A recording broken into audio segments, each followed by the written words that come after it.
नमस्कार मित्रो, इंग्लिश बोलूया या चॅनलमध्ये पुन्हा एकदा तुमचे सहर्ष स्वागत.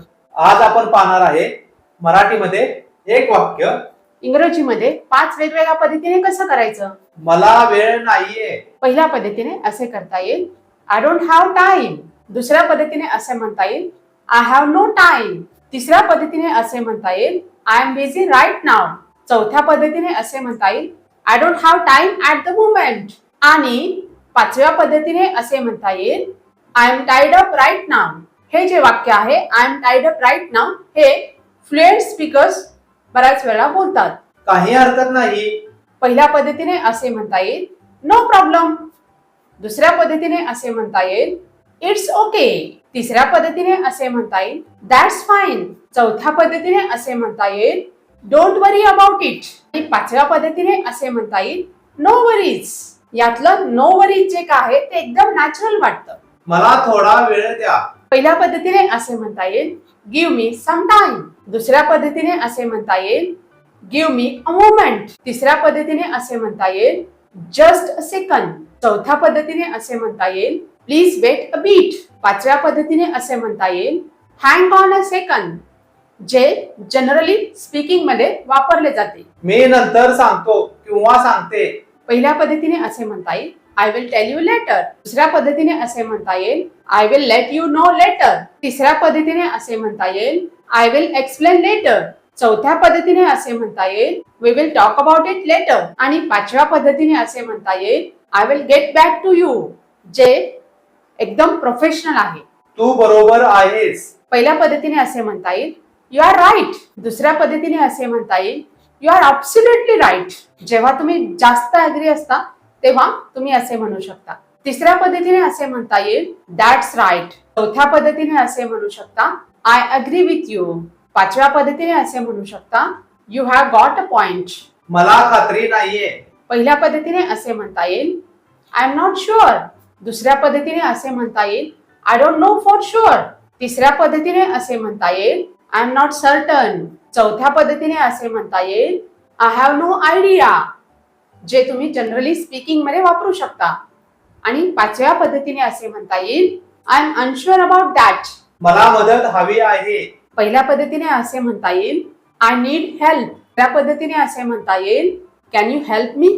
तिसऱ्या पद्धतीने असे म्हणता येईल, आय नीड सम हेल्प. चौथ्या पद्धतीने तुम्ही एखाद्याला असा प्रश्न विचारू शकता, कुड यू हेल्प मी प्लीज. याच्यामध्ये जास्त विनम्रता आणि जास्त रिक्वेस्ट दिसते. पाचव्या पद्धतीने आणि नॅचरल पद्धतीने असे म्हणू शकता, I could use some help. चला सुरुवात करूया. हे बऱ्याच वेळा ग्रुप डिस्कशन सुरू करायचं असेल किंवा एखादी चर्चा सुरू करायची असेल तर त्यावेळी असे एक्सप्रेशन्स तुम्ही वापरू शकता. जनरली पहिले 2 एक्सप्रेशन्स वापरले जातात. पहिला आहे त्यातला लेट अस स्टार्ट. दुसरा आहे त्यातला लेट अस बिगिन. तिसरा आहे शॅल वी स्टार्ट. अशा पद्धतीने प्रश्न पण विचारू शकता. चौथा आहे लेट अस गेट स्टार्टेड. आणि पाचवा आहे टाइम टू बिगिन. मला उशीर झाला. पहिल्या पद्धतीने तुम्ही असं म्हणू शकता, आय एम लेट. दुसऱ्या पद्धतीने असे म्हणू शकता, आय गॉट लेट. तिसऱ्या पद्धतीने आणि अधिक विनम्रतापूर्वक असं म्हणू शकता, सॉरी आय एम लेट. चौथ्या पद्धतीने असे म्हणू शकता, आय एम रनिंग लेट. हे अगदी नॅचरल आणि स्पीकिंग मध्ये बऱ्याच वेळा वापरलं जाणारे वाक्य आहे. पाचव्या पद्धतीने असं म्हणू शकता, आय गॉट डिलेड. हे फॉर्मल एक्सप्रेशन म्हणून वापरू शकता. मला असं वाटतं. पहिल्या पद्धतीने असे म्हणू शकता, आय थिंक सो. दुसऱ्या पद्धतीने असे म्हणू शकता, आय फील सो. तिसऱ्या पद्धतीने असे म्हणू शकता, आय बिलीव्ह सो. चौथ्या पद्धतीने असे म्हणू शकता, इट सीम्स सो.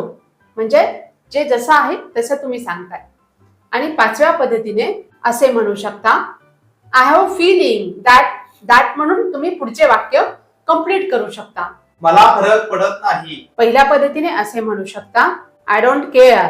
दुसऱ्या पद्धतीने असे म्हणू शकता, it doesn't matter to me. तिसऱ्या पद्धतीने असे म्हणू शकता, जे आपण बऱ्याच वेळा स्पीकिंग मध्ये वापरतो ते म्हणजे आय डोंट माइंड. चौथ्या पद्धतीने असे म्हणू शकता, इट्स ओके विथ मी. आणि पाचव्या आणि नॅचरल पद्धतीने असे म्हणू शकता, I am fine with that.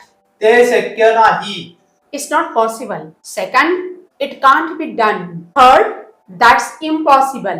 हे वाक्य बऱ्याच वेळा आपण बोलताना बोलतो किंवा इंग्लिश स्पीकिंग साठी उपयोगी ठरतं. Fourth, there is no way. आणि fifth, it's not going to happen.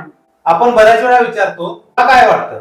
याला इंग्रजीमध्ये वेगळ्या पद्धतीने कसे म्हणता येईल. पहिल्या पद्धतीने व्हॉट डू यू थिंक, जे अगदी नॅचरल आहे. दुसऱ्या पद्धतीने असे म्हणता येईल व्हॉट इज युअर ओपिनियन. तुम्ही दुसऱ्याचं मत मागताय किंवा दुसरा व्यक्ती काय विचार करतो त्याच्याविषयी ते विचारताय. थर्ड वेनी असं विचारता येईल how do you feel about it. Fourth वेनी असं विचारता येईल व्हॉट इज युअर व्ह्यू.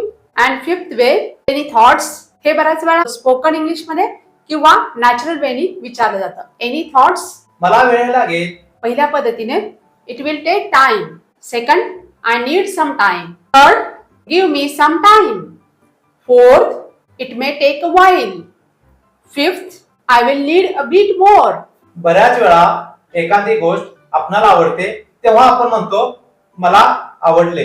हे इंग्रजीमध्ये कसं बोलता येईल. साध्या सोप्या पद्धतीने असे म्हणता येईल आय लाईक इट. किंवा तुम्ही असे म्हणू शकता आय लव्ड इट. थर्ड वेनी असं म्हणू शकता आय रिअली लाईक इट. जेव्हा तुम्हाला जास्त एखादी गोष्ट आवडलेली असते त्यावेळेला तुम्ही म्हणू शकता I really like it. Fifth one, and natural and strong one.